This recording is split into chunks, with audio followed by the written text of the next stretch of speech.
ஆளுநர் உரை பத்தி சொல்லிட்டேன், மறுபடியும் அதை இல்ல. ஆளும் கட்சிக்கு ஆதரவாக ஆளுநர் உரை இருந்தது.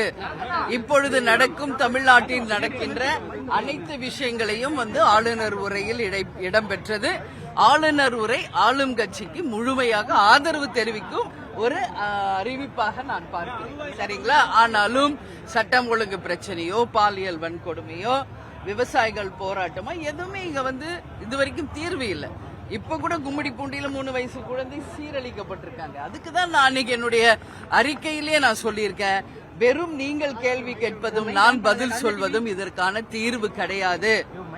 கண்டிப்பாக கடுமையான சட்ட விதிகள் மட்டுமே இந்த பாலியல் வன்கொடுமைகளுக்கு முழுமையான ஒரு தீர்வாக அமையும். இதில் எந்த மாற்று கருத்தும் இல்லை. அதை தான் என்னுடைய ரெக்வெஸ்டா நான் முதலமைச்சருக்கு சொல்லியிருக்கேன்.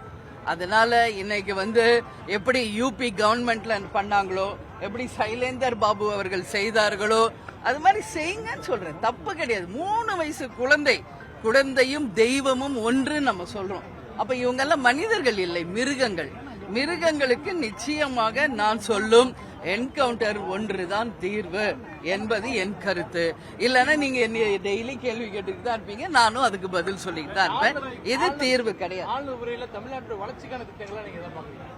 ஆளுநர் உரையில வளர்ச்சிக்கான திட்டங்கள் என்று அறிவிச்சிருக்காங்க.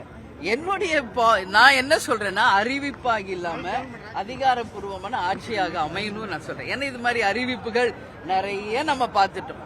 ஆனா அறிவிப்பாக மட்டும் இல்லாமல் அதிகாரப்பூர்வமான ஒரு ஆளுமை மிக்க ஆட்சியாகவும் இது இருக்கணும்னு நான் கேட்டேன். ஜெனரல் மேகதாது கடன் திட்டங்கள் இது மாதிரி ஜெனரலா இப்ப என்ன இஷ்யூ நடந்துகிட்டு இருக்கோ இதை பற்றியதான் உரை இருந்தது. ஆளும் கட்சிக்கு ஆதரவாக ஆளுநர் உரை இருந்தது. ஒரு மாசம் கவர்மெண்ட்டுக்கு 10க்கு எவ்வளவு மார்க் கொடுக்கிறது? மார்க்கா இன்னும் டைம் இருக்கு. ஜஸ்ட் 1 மந்த் முடிஞ்சிருக்கு. பாப்போம், பொறுத்திருந்து. இல்ல அதுதான் சொல்லிட்டேன். இப்ப தமிழ்நாட்டுல நடக்கிற எல்லா இஷ்யூஸும் அதுல இருந்தது. வெறும் அறிவிப்பு இன்னைக்கு அறிவிப்பாக அறிவிச்சிருக்காங்க. இதற்கான ஆக்கப்பூர்வமான தீர்வை நான் எதிர்பார்க்கிறேன். பொறுத்திருந்து பார்ப்போம். கூட்டத்தில் நீங்க பங்கேற்கல, உங்க பேர் இடம்பெறல, எப்படி? இல்லைங்க, நான் வெளியூர் போயிருந்தேங்க, அதனால நான் பங்கேற்க முடியல. அதுதான் உண்மையான ரீசன். எனக்கும் அழைப்பு வந்தது, நான் இங்க இல்ல, ஊருக்கு இல்ல, நான் ஊர்ல இல்ல, அதனால அன்னைக்கு பங்கேற்க முடியல. வேற எந்த தள்ளுபடி முதல் 50,000 கொடுத்திருந்தாங்க. ஆர்பிஐ கைட்லைன்ஸ் படி அவ்வளவு பண்ணணும்னு சொன்னாங்க. ஆனா அதே பயிர்க்கடனை